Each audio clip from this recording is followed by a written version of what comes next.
հարգելի խորհրդարան, հարգելի հայրենակիցներ, ուզում եմ իմ շնորհակալությունը հայտնել այս ընթացքում ինձ պարբերաբար զանգահարող տարբեր իրավապաշտպաններին, փաստաբաններին, նաև Եվրոպական դատարանի հետ աշխատող իմ եվրոպացի գործընկեր փաստաբաններին, ովքեր հենց հիմա պատրաստակամություն են ստանձնում այս ծիծաղելի ԱԱԾ-ի տարածած հայտարարությունը իմ մասով դառնալու իմ անձնական պաշտպանները, հարգելի եվրոպացի իմ գոլեգաներ, այս պահին շնորհակալ եմ, կլինի անհրաժեշտություն, ես ձեզ կդիմեմ, որտեղ ինձ համար կարևոր է, որ այս իրավական ֆուտուրիստական ֆարսը ձեր եւ ԱԱԾ մանուկ ղեկավարի հետ միասին քասնի միջև Եվրոպական դատարան, ես ձեզ դա խոստանում եմ, եթե դա ինձ անգամ կյանք արժենա, ես ասում եմ, ինչ էլ անեք, ինչ էլ հրապարակեք, ինչ ռեպրեսիաների գնաք, մեռնելու վերջին շնչիս ասելու եմ այն, ինչ մտածում եմ, դա իմ այդտեղ երկու կարծիք լինել չի կարող, հիմա ինչից սկսվեց այս ամենը, չէ, այն բանից հետո չէ, շաքարամանից մի կտոր շաքար պակասեց, ես ամենը սկսվեց այն բանից, երբ ԲՀԿ քաղաքական խորհրդի հատուկ նիստում Գագիկ Ծառուկյանը ներկայացրեց երկրի իշխանությունների տարբեր ոլորտների ձախողումները եւ ասեց լրջացեք, լրջանալու ժամանակն է, հետեւություններ արեք, երկիր են կորցնում, կորոնավիրուսը ուղղակիորեն դարձել է ամենաանկառավարելին իր վիճակով Հայաստանում, ինչ հետևեց դրան, հարգելի գործընկերներ, մեկ կենտրոնից հրահանգավորած ձևով բոլոր պատգամավորները, ավագանիները, մարզպետները, մարզպետների բաժանաղները, հորքուրի գանձերը, բոլոր կոֆե էփողների կոշիկի քուղերը կոճկողները, բոլորը իրենց բարոյական պարտքը համարեցին սոցիալական ցանցում հայոյել, ուրեմն հայոյել ամենաանբարո, ամենալկտի հայոյանքներով, որևէ ռեալ հակափաստարկ, թե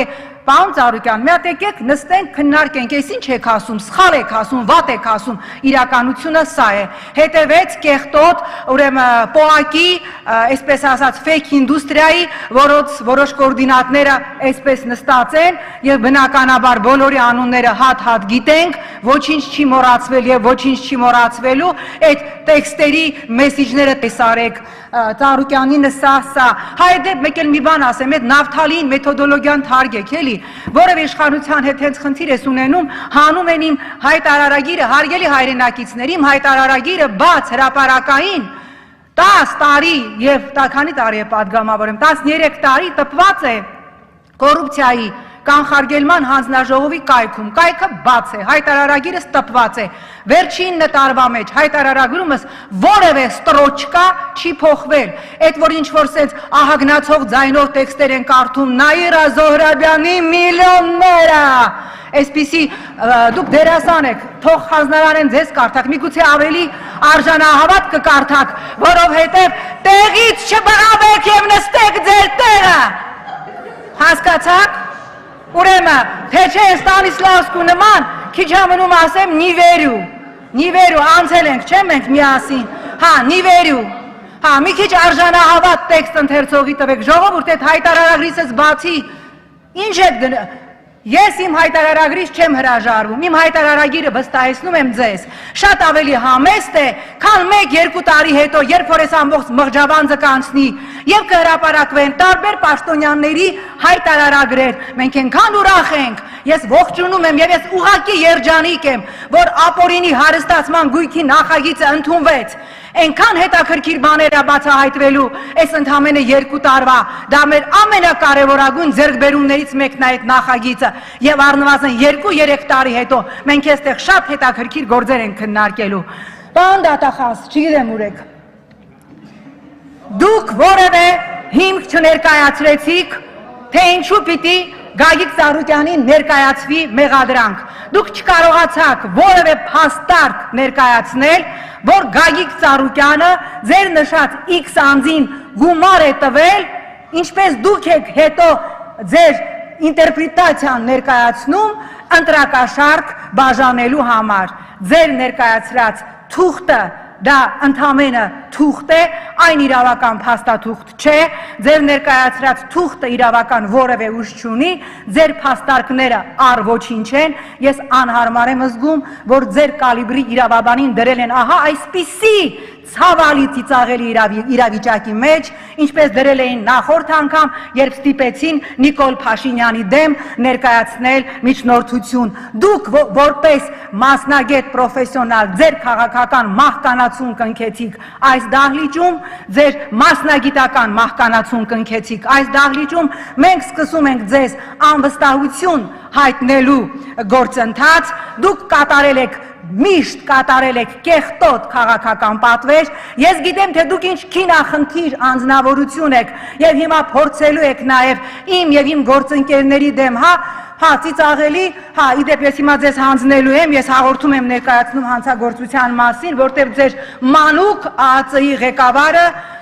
հայտարարություն է տարածել, որ վերցանվել են, Նաիրա Զոհրաբյանը, որ ենթադրում եմ հեռախոսի զրույցա վերցանվել, հետո շատ այսպես լղոզած են գրել, որ ասեն դե հեռախոս չէր, միտեղ խոսացել ես, կողքը մարդ ա եղել, հետո այդ մարդուն կբերեն, կասի Տիկին Զոհրաբյան, ես լսեցի, որ դուք ասեցիք, դե սենց չիլնի էլի, առանց ընտրակաշարքի Բարգավաճ Հայաստանին ձայն չեն տալի, ամեն դեպքում ես ներկայացնում եմ հայտարարություն հանցագործության մասին, նշանակում է դուք 2 տարի շարունակ լսել եք իմ հեռախոսները, այս հարցով արդեն ինձ օգնելու են Եվրոպական դատարանի հետ աշխատող լրջագույն փաստաբաններ եւ ես ապացուցելու եմ, որ այնինչ կատարվում է Գագիկ Ծառուկյանի հանդեպ դա քաղաքական կեղտոտագույն հաշվեհարդար է եւ ես եւ իմ գործընկերները ապացուցելու ենք այնինչ անում ենք դուք այստեղ քաղաքական կեղտոտ պատվեր է եւ ես հույս ունեմ, ես ասում եմ այստեղ նստած ես ունեմ բազմաթիվ ընկերներ, լավ ընկերներ, պարկեշտ մարդիկ, ես գիտեմ, որ իրենցից շատերը վատ են զգում, որտեղ հիմա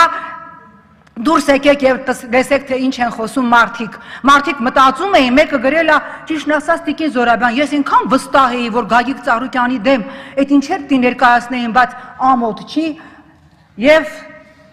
ես կարծում եմ, որ դուք ունեիք, պարոն Դավթյան, անկեղծ ասած ինձ թվում էր, այսպես ասեմ, մեզ խմբակցությունում 2 կարծիք կար ձեր մասով։ Մի մասը ասում էր, որ չէ, պարկեշտ մարդ է,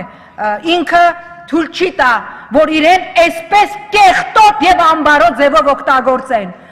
Մեզ ասում էին, որ դուք կընտրեք ձեր պաշտոնը վայր դնելու, բնականաբար եթե դուք կընտրեիք պաշտոնը վայր դնելու, ձեզ անմիջապես ձեր հետ դեմ քրեական գործեր էին հարուցվելու, որ դուք այս գործը կոծկելու համար էս եք արել, որ դուք այս մեքենան ունեք, որ դուք այս սեփականություն ունեք, բայց ինձ թվում էր, դուք պետք է պատրաստ լինեիք դրան, դուք ունեիք շանս ընտրելու մնալու պրոֆեսիոնալ եւ մնալու մարդ տարբերակը, բարոյական մարդ, դուք ընտրեցիք ամենավատթարագույն տարբերակը, դուք ոչնչացրեցիք ձեզ որպես պրոֆեսիոնալ եւ մասնագետ եւ դուք կատարեցիք այսօր Գագիկ Ծառուկյանի դեմ քաղաքական պատվեր, ինչպես ժամանակին կատարել եք նախորդ իշխանության քաղաքական պատկերը, մեր գործընկեր ներկայիս վարչապետ Նիկոլ Փաշինյանի դեմ։ Մենք սկսում ենք ձեզ անվստահություն հայտնելու գործընթաց եւ նորից ասեմ այն ինչ որ կրկնել եմ, մտքներովդ չանցնի, թե կարող եք վախեցնել, դուք մեզ գյուրեղացրեցիք։ Այ դրա համար շնորհակալություն ձեզ։ Այդ համակարգված հարվածով դուք մեզ գյուրեղացրեցիք։ Դուք իսկապես մեր շուրջ համախմբեցիք այս երկրով մտահոգ քաղաքացիների, որոնցից շատերը եւ մտավորականների, որոնցից մի մասը ընտրել էր լռությունը, վախենալով, որ սոցիալական ցանցում պոակի հովոյի մի ֆասով ֆեյքերը կսկսեն նաև այդ մտավորականներին հայոյել։ Նրանք ասեցին, մենք այլևս չենք վախենում, բան դատախազ, դուք մենք ձեզ սկսում ենք ձեզ անվստահություն հայտնելու գործընթաց, այս ամենը ավարտվելու է, ես ամեն ինչ անելու եմ, որ այս նիստի սղագրությունը հանկարծ այսպես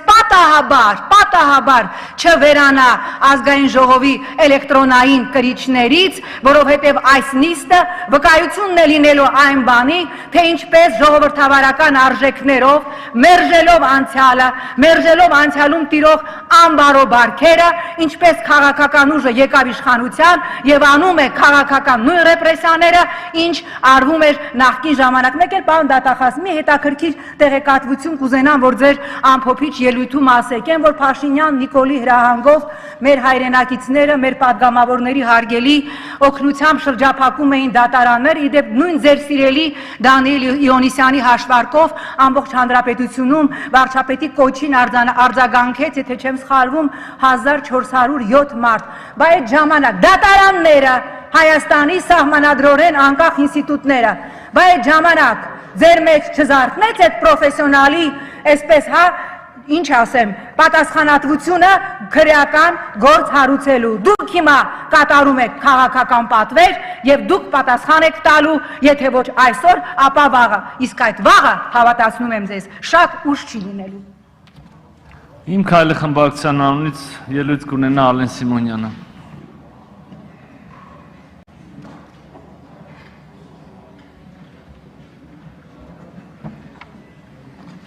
Հարգելի գործընկերներ, ես կարճ կխոսեմ։ Նախ ուզում եմ շնորհակալություն հայտնել այն քաղաքացիներին, մեր համաքաղաքացիներին, որոնք չսպասելով ոստիկանության արձագանքին օգնում են եւ ինքնուրույն ազատում են փողոցները մուլտիգրուպի եւ մնացած կազմակերպված ավտոբուսներից, որոնք գալիս են, բերում են, փակում են եւ գնում են Երևան քաղաքի փողոցները։ Շնորհակալություն հարգելի համաքաղաքացիներ։ Ես կարծում եմ, որ նաև պետք է անդրադառնամ այստեղ հնչած մի քանի մտքի, նախ եւ առաջ ֆեյքերի մասին եմ ուզում խոսամ, պողակի մասին խոսամ, չգիտեմ ինչի ենք մենք սրա մասին խոսում, բայց մենք շատ բաների մասին ենք այսօր լսել, բայց չեմ հասկանում ինչի ենք դրա մասին լսում եւ խոսում։ Ստիպված եմ անդրադառնալ, գիտեք, բանակի ռազմաճակատում տենց մի բան կա, երբ որ թագավորները պատերազմի էին գնում, իրենք վարձկաններին դեմի շարքում էին դնում, որտեղ վարձկանները փախնելու եւ հակառակ կողմ պտտվելու սովորություն ունեն եւ ես կարող եմ ասել մի բան, որ այն համացանցում, այն արձագանքը, որը տեղի է ունենում այսօրվա իրականության հետ կապված, դա հասարակ քաղաքացիների եւ մարդկանց արձագանք է եւ պնդում եմ, որովհետեւ պետական մարմինում համակարգված ձևով որևիցե նման կառույց ինչ որ նպատակի է ծառայում, դա միանշանակ է, դրա մասին շատ է խոսվում, մեռանք դրա մասին ասելով։ Ուզում եմ մի բան հասկանամ, լավ, այս երկրում, մեր երկրում ընտրակաշարք ընտրությունների ժամանակ եղել է, թե չի եղել։ Ես կարծում եմ, որ այդ ընտրակաշարք բառը 10,000 դրամերը եւ մնա ուղղակի չէ, որ լսել ենք, ու այսօր կա հնարավորություն հասկանալ եւ քննել, արդյոք այդ ընտրակաշարքի հետ կապ է ունեցել որևիցե դահլիճում նստած քաղաքական ուժի ներկայացուցիչ։ Այստեղ խոսացվում է, քննվում է մի հարց, որտեղ որ կոնկրետ մեղադրանք է ներկայացվում եւ դրա փոխարեն մենք լսում ենք կորոնավիրուսի հետևանքների մասին Հայաստանի Հանրապետության տնտեսության վրա։ Այո, կորոնավիրուսը բոլոր երկրների վրա շատ վատ ազդեցություն է թողել։ Իմ մոտ տպավորություն է, որ վերջում ինչ որտեղից կորոնավիրուսն է ինչ որ հայտարարությունով հանդես գալու եւ միանա այդ ամեն ինչին, ինչը որ այսօր քաղաքական դաշտում կատարվում է։ Ես ուզում եմ հասկանամ, կա երկիր, որը կորոնավիրուսի պատճառով տնտեսությունը չի տուժել եւ վստահեցնում եմ ձեզ, եւ որ մենք վերջում ունենալու ենք այն պատկերը, որը որ բավականին խոսուն է լինելու այն գործնեության մասին, որը որ տեղի է ունեցել, իսկ մեղավորները, եթե նման մեղավորներ եղել են, պատժվելու են, որովհետեւ իհարկե հաղթանակը բոլորինն է, հեղափոխությունը դահլիճում նստած բոլորինն էր։ Չգիտես թե ինչու քայլում էին մի քանի հոգի, հետո միացավ ժողովուրդը, բայց հաղթանակը, չգիտես թե ինչի բոլոր, բայց պարտությունը միանշանակ որբ է եւ դա հասկանալի է եւ պատասխանատվության մասին խոսելիս մենք ասել ենք բազմիցս, որ պատասխանատվությունը այո մերն է։ Խոսում ենք դատախազի մասին։ Ես ներողություն եմ խնդրում, մենք դատախազին ստեղ չենք քննարկում, մենք կոնկրետ քրեական գործ ենք քննարկում եւ քննարկում ենք հնարավորություն տալ այդ գործի շրջանակներում հասկանալ թե ինչ է կատարվել, հասկանալ թե տեղի է ունեցել, թե տեղի չի ունեցել կոնկրետ հնչած մեղադրանքները։ 20 միլիարդ դոլար մուտքի մասին կամ դրամի մուտքի մասին խոսվում է, մեր գործընկերները Բարգավաճից ասում են, պարոն Ծառուկյանն է դրա մասին խոսում, իսկ ինչի ոչ ոք չի խոսում այդ գումարի ծագումնաբանությունից։ Միգուցե խոսենք այդ գումարի ծագումնաբանությունից։ Ես կարծում եմ, եթե պարզ լինի, թե ինչի մասին է խոսքը, շատ հասկանալի կլինի, թե ինչի այդ, այսպես ասած, առաջարկի հետ կապված եղել է այլ գործընթաց։ Հաջորդը, պարոն Մանուկյանը ասում է, որ մեջ բերում է վարչապետի խոսքերը առ այն, որ օլիգարխներ Հայաստանի Հանրապետությունում չկան։ Պարոն Մարուկյան, այս քննարկումը հենց դրա վառ ապացույցն է, որտեղ օլիգարխը դա այն մարդն է, որը պետական կառավարման մեջ լծակներ ունի եւ կարողանում է իր համար, իր շահի համար ինչ որ ազդեցություն ունենա պետական որոշումների վրա, ազգային ժողովի որոշումների վրա։ Դա է օլիգարխը, իսկ այս քննարկումը այո, այն բանի ապացույցն է, որ Հայաստանում հեղափոխությունից այս կողմ օլիգարխ չկա։ Եվ վերջում ես իմ քայլը խմբակցության անունից ուզում եմ ասել, որ իմ քայլի падգամավորները կքվեարկեն իրենց խղճի եւ համոզմունքներից դրդված։ Շնորհակալություն։ Հարգելի գործընկերներ, կարծում եմ կհամաձայնվեք, որ տարօրինակ կլինի, եթե այսպիսի հարցի քննարկման ժամանակ ելույթ չունենա եւ դիրքորոշում չհայտնի նաեւ ազգային ժողովի նախագահը, հետեւաբար ազգային ժողովի նախագահի արտահերթ ելույթ։